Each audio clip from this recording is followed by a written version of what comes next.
ઉનાળાના અમૃત એવા આમ પન્નાનો ખાટો મીઠો ઇતિહાસ। ઉનાળામાં શેરડીના રસ પછી આમ પન્ના એક એવું કોલ્ડ્રિંક્સ છે કે જે બધાને ભાવે છે। કેટલાક લોકો તો તેને નાનપણથી યાદ પણ કરે છે। ભાગ્યે જ કોઈ એવી વ્યક્તિ હશે કે જેણે દાદી નાનીના હાથે બનાવેલ આમ પન્ના ન પીધું હોય। આમ પન્ના ઉનાળાનું બેસ્ટ કોલ્ડ્રિંક છે। સાથે સાથે જ તેનો ઉલ્લેખ આયુર્વેદમાં પણ જોવા મળી રહ્યો છે। આમ પન્નાના ઇતિહાસ વિશે ચાલો આપણે જાણીએ। ગરમીની શરૂઆત થઈ ગઈ છે। આ વખત રેડ અને ઓરેન્જ એલર્ટ જાહેર કરવા પડ્યા છે, પરંતુ આટલી ગરમીમાં પણ રાહતની વાત એ છે કે ગરમીથી બચવાની કેરીનું આગમન પણ થઈ ચૂક્યું છે।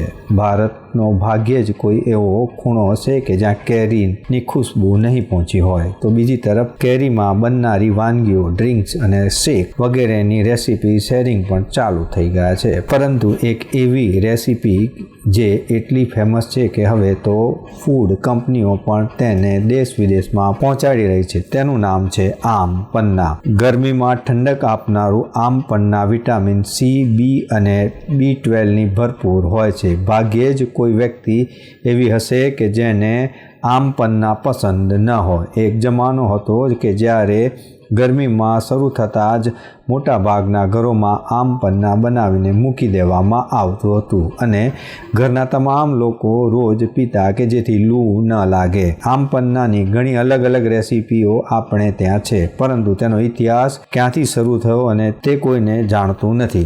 આમ પન્ના કોઈ એક જગ્યા નથી। આમ પન્ના વિશે રસપ્રદ વાત એ છે કે તે સમગ્ર ભારતમાં એટલું લોકપ્રિય પીણું છે કે જેટલી લોકપ્રિયતા કેરીની છે। આમ પન્ના બનાવવા માટે તમારે કોઈ ખાસ વેરાયટીની કેરીની જરૂર નથી, પરંતુ તમે કોઈ પણ જાતની થોડી પાકેલી કેરીથી તેને બનાવી શકો છો। ભારતના દરેક પ્રદેશમાં કેરીની વિવિધ વેરાયટીઓની જેમ આમ પન્ના પણ પોતપોતાની રેસીપી છે। ભારતના ઉત્તર, પશ્ચિમ અને પૂર્વ વિસ્તારમાં આમ પન્ના પોતપોતાની આગવી રેસીપીમાં તૈયાર થાય છે। પૂર્વમાં આમ પોરા બનાવે છે। અહીં લીલી કેરીને ભડથાની જેમ ચૂલા ઉપર શેકવામાં આવે છે અને પછી બેઝ કન્સ્ટ્રક્ટ માટે તેને ગરમ કાઢી લેવામાં આવે છે। મહારાષ્ટ્રમાં પન્ના ટેકનિકલ ગોળ, જાયફળ અથવા ખાંડ અને ઇલાયચીનો ઉપયોગ કરી બનાવવામાં આવે છે। ઉત્તર ભારતમાં આમ પન્નામાં કેસરનો ઉપયોગ કરવામાં આવે છે। ગોવામાં પન્ના બનાવવા માટે માલગેસ, ખુલાસ, ખૂંટ અને બિસ્પુર કેરી જેવી સ્થાનિક જાતનો ઉપયોગ થાય છે। બિહાર અને ઉત્તર પ્રદેશ અને ઝારખંડમાં એક એવી જ રેસીપીનો ઉપયોગ થાય છે અને તેને આમ ઝોરા કહેવામાં આવે છે।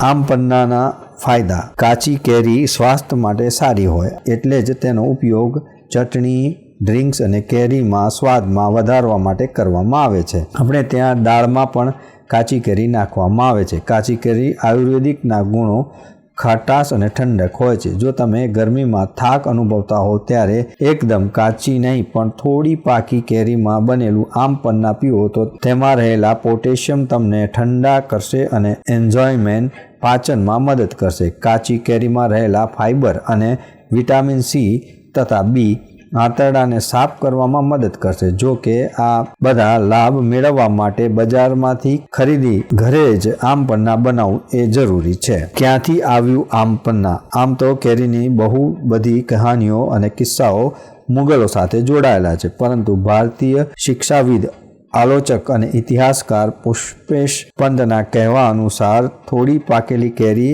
બ્લેક સોલ્ટ, જીરું, વરિયાળીથી બનેલું અને મોંમાં પાણી લાવતું પીણું આમ પન્ના આપણા પૂર્વજો ઓરલ ડિહાઇડ્રેશન સોલ્યુશન તરીકે તૈયાર કર્યું હતું। જો કે બહુ બધા લોકોની માન્યતા એ છે કે આમ પન્નાની રેસીપી કનેક્શન પણ મુગલો સાથે જોડાયેલું છે।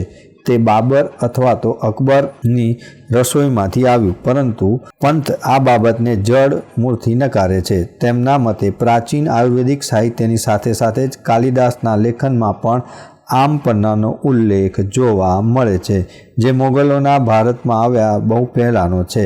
પન્ના સંસ્કૃત શબ્દ પાનિયામાંથી લેવામાં આવ્યો છે, જેનો અર્થ એ થાય કે કંઈક પીવું। જો કે અકબરના દરબારના 16મી સદીના રેકોર્ડમાં કે બાબરના સંસ્મરણમાં બાબરનામા IA અકબરનામામાં પન્નાનો ઉલ્લેખ હોઈ શકે છે, પરંતુ તે મુગલોના આગમન પહેલાંથી ભારતમાં બનેલું છે તે પાક્કું છે. એલન ડેવિસના પુસ્તક ઓક્સફોર્ડ કેમ્પેનિયન ટુ ફૂડ અનુસાર ભારતમાં કેરીની ખેતી ઈસવીસન પૂર્વે 2000 કે પછી તેનાથી પણ પહેલાંથી કરવામાં આવી રહી છે. ભારતીય કેરી મેંગીફેરા ઇન્ડિકા એક જંગલની પ્રજાતિની વંશજ છે કે જે હજુ પણ પૂર્વોત્તર ભારતમાં મળી આવે છે. તો દર્શક મિત્રો, આપે જાણ્યું ને, આ છે આમ પન્ના ઉનાળાનું અમૃત અને તેનો ઇતિહાસ. દર્શક મિત્રો, આ હતા અત્યાર સુધીના સમાચારની ખાસ ગતિવિધિ માટે આપ નિહાળતા રહો એસ લાઈવ ન્યૂઝ બુલેટિન. નમસ્કાર.